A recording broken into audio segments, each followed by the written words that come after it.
বন্ধুরা আমরা definite article the ব্যবহারের জন্য এখন নিয়মগুলো ধারাবাহিকভাবে দেখব। প্রথমেই দেখব আমরা হচ্ছে কিভাবে অ্যাডজেটিভের সামনে দি এর প্রয়োগ হয় বা অ্যাডজেটিভের সামনে আর্টিকেল দি কেন ব্যবহার করব এবং ব্যবহার করলে অর্থগত দিক থেকে কি মিনিং দিবে। লক্ষ্য করেন আমরা কিন্তু অনেক সময় নাউনের দোষ গুণ প্রকাশের জন্য বেশ কিছু অ্যাডজেটিভ ব্যবহার করে থাকি, বিশেষ করে ব্যক্তিবাচক নাউনের দোষ গুণের জন্য। যেমন কথার কথা যদি বলা হয় লোকটি হচ্ছে সাহসী, ব্রেভ, এই যে ব্রেভ শব্দটা একটা ব্যক্তির গুণাগুণ, তো ব্রেভ শব্দটার সামনে যদি কোনোভাবে আমরা দি ব্যবহার করি তাহলে কিন্তু ওভারঅলই বোঝাবে সাহসীরা। কথাটা হয়তো বুঝতে পারছেন। সো এরকম করে কোনো অ্যাডজেটিভের সামনে যদি দি দেওয়া হয় তাহলে ওই অ্যাডজেটিভ দ্বারা যে মানুষকে বোঝাবে পুরো মানুষ জাতিকে বোঝাবে। যেমন যদি বলি পোর মানে গরিব, যদি ব্যবহার করি দা পোর, বোঝাবে হচ্ছে গরিবেরা মানে গরিব মানুষেরা। সো এরকম করে যদি আমরা কখনো অ্যাডজেটিভ দিয়ে ওই জাতীয় মানুষকে বোঝানোর চেষ্টা করি তখন আমরা ব্যবহার করব হচ্ছে ওই অ্যাডজেটিভের সামনে দি। যেমন একটা উদাহরণ লক্ষ্য করেন, বলছি ভার্চুয়াস আর অলওয়েজ হ্যাপি, কথাটার মানে হচ্ছে নৈতিক গুণসম্পন্ন ব্যক্তিগণ সবসময় কি থাকে, সুখী থাকে। সো এখানে ভার্চুয়াস শব্দটা কিন্তু এমনিতে অ্যাডজেটিভ, বাট যখনই এটা দ্বারা আমরা অ্যাডজেটিভ বোঝাচ্ছি না, আমরা জানি ভার্বের সাবজেক্ট হয় কি নাউন। সো এই অ্যাডজেটিভ না বুঝিয়ে বরং ভার্চুয়াস মানে নৈতিক গুণ আর দা ভার্চুয়াস দিলে বোঝাবে নৈতিক গুণ সম্পন্ন ব্যক্তিরা। অতএব এখানে আমাকে আর্টিকেল হিসাবে ব্যবহার করতে হবে দি। দেখেন এটা কিন্তু দি ব্যবহারের একটা অ্যাডভান্স লেভেল, আপনি চাইলে হর হামেশা উত্তর করে ফেলবেন এরকমটা না, এখানে কিন্তু বুঝতে হবে। সো এভাবে করে কিন্তু আমাদেরকে যে কোনো অ্যাডজেটিভের পূর্বেও আর্টিকেল দি বসিয়ে ওই অ্যাডজেটিভটাকে নাউনে রূপান্তর করতে হতে পারে। যেমন এখানে বলছি don't difference between the poor and the rich. লক্ষ্য করেন এখানে দ্য পোর মানে গরিব মানুষ, দ্য রিচ মানে ধনী মানুষ। এখন কিন্তু মানুষ বোঝাচ্ছে, অর্থাৎ এরা এখন নাউন হয়ে গেছে। সো প্রিয় ভিউয়ার্স আমরা এই নিয়মটা এখানেই শেষ করছি। সবাইকে ধন্যবাদ। এবার দেখুন আমরা পরবর্তী একটা নিয়ম দেখি। এখানে আমরা আলোচনা করব আর্টিকেল যখন বসাতে চাচ্ছি দি তখন দুইটা প্রপার নাউনের ক্ষেত্রে কিভাবে ব্যক্তিবাচক প্রপার নাউনের বেলায়ও আর্টিকেল হিসাবে দি আসতে পারে। প্রিয় বন্ধুরা আমরা লক্ষ্য করব অনেক সময় কিন্তু আমরা একজন মানুষের সাথে আরেকজন মানুষের তুলনা করে থাকি। যেমন বলে থাকি Nazrul is the Byron of Bangladesh.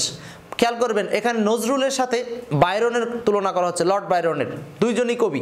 So একজন প্রপার নাউনের সাথে আরেকজন প্রপার নাউন, অর্থাৎ দুইটা ব্যক্তির মাঝে যখন তুলনা করব তখন এরূপ তুলনার সময় যার সাথে তুলনা করা হবে, যার সাথে, ওই প্রপার নাউনের সামনে আমাদেরকে ব্যবহার করতে হবে আর্টিকেল হিসাবে দি।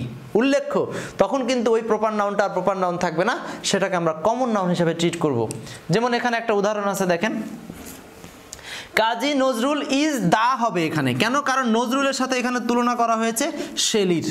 শেলির একজন কবি, তো তাহলে যার সাথে তুলনা করেছি শেলির সাথে, সো শেলির সামনে আমরা আর্টিকেল হিসাবে কি ব্যবহার করব, দি ব্যবহার করব।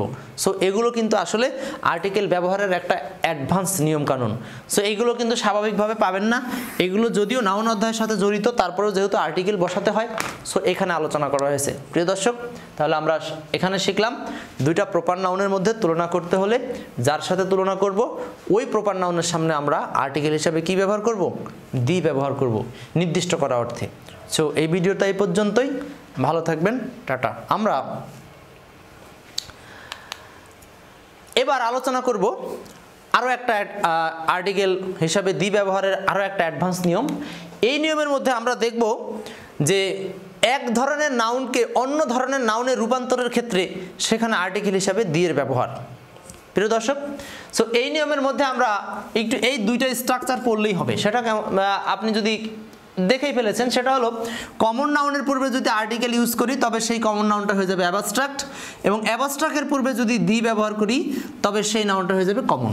মানে ঘটনাটা একটু বিপরীত আর কি, দি দেওয়ার কারণে কমন থেকে অ্যাবস্ট্রাক্ট, অ্যাবস্ট্রাক্ট থেকে কমন হয়ে যাবে, দি দেওয়ার কারণে এরকম একটা চেঞ্জ আসবে। সো এরকম করেও কিন্তু অনেক উদাহরণ আসছে বিগত সালে। তো প্রথমে আমরা দেখি প্রথম উদাহরণটা, the mother rose in her. এখানে কিন্তু কেন আমরা দি ব্যবহার করলাম, কারণ এখানে দেখেন এই মাদার কিন্তু এমনিতে কমন নাউন, বাট এই বাক্যে বলছে যে তার ভিতরে মাতৃত্ব জেগে উঠলো। সো মাতৃত্ব আর মা কথা কিন্তু এক না, মা হচ্ছে কমন নাউন আর মাতৃত্ব হচ্ছে অ্যাবস্ট্রাক্ট নাউন। বৃথায় অ্যাবস্ট্রাক্ট নাউন তৈরি করার জন্য এই মাদার শব্দের সামনে শূন্যস্থান দিলে আমাকে ব্যবহার করতে হবে দি।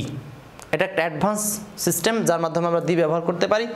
একইভাবে দেখেন দ্য অনেস্টি অফ রহিম, রহিমের সততা, আশা করি বুঝতে পারছেন। সো এটা এখন কমন নাউন হয়ে গেছে। সো এইভাবে করে দেখি বিগত সালগুলোতে কিভাবে প্রশ্ন আসছে, কভারেজ করি। বলা আছে মাদার রোজ ইন হার, খেয়াল করেন এখানে শূন্যস্থান দিয়েছে, তাহলে আমরা একটু আগেই দেখলাম যে এখানে মাতৃত্ব বোঝাতে কমন নাউনটাকে আমরা অ্যাবস্ট্রাক্ট তৈরি করতে হলে এখানে ব্যবহার করতে হবে দি। একইভাবে seeing the baby the mother rose in her, একইভাবে শিশুটিকে দেখি তার ভিতরে মাতৃত্ব জেগে উঠলো, অতএব এখানে আর্টিকেল হিসাবে ব্যবহার করব দি। প্রিয় দর্শক, এই প্রশ্নটাও একই রকম। দেখেন এখানে বলছে ইজ ইনএভিয়েবল মানে অনস্বীকার্য, মানে রহিমের সততাকে অস্বীকার করা যায় না।